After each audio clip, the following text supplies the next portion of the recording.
રખડતા શ્વાનનો આતંક યથાવત। પાંડેસરામાં શાળાએ જતા બાળક પર શ્વાનનો હુમલો। શાળાના ગેટની બહાર જ 9 વર્ષીય બાળક પર શ્વાને કર્યો હુમલો।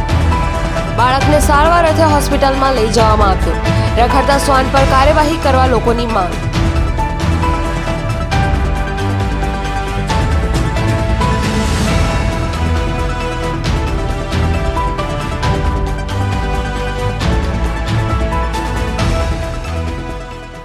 જીતુભાઈ સુરેશ બિરાડે।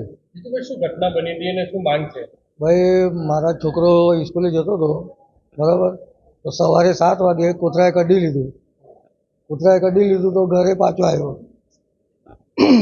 આવ્યો પછી કે પપ્પા એમ કે કૂતરાએ કઢી લીધું આજે। તો મેં કીધું ચાલો પછી દવાખાને સિવિલમાં જઈએ આપણે। મારી એક જ માંગણી છે કે કૂતરાઓ ઉચકી જાઓ નાગસેનગરમાંથી, કેમ કે બહુ વધારે થઈ ગયેલા છે। નાગસેનગર પાંડેસરા કેટલા ફરે છે? કઈ રીતનો ત્રાસ જોવા મળે છે? ત્રાસ એક જ છે કે કૂતરાઓ વધી ગયેલા છે, બીજું કંઈ જ નથી। બાળકો અને લોકો ગભરાય છે હવે ત્યાં જવા માટે।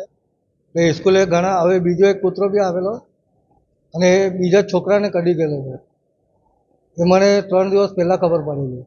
પ્રતિક ડોલી, જનસાક્ષી ન્યૂઝ, સુરત।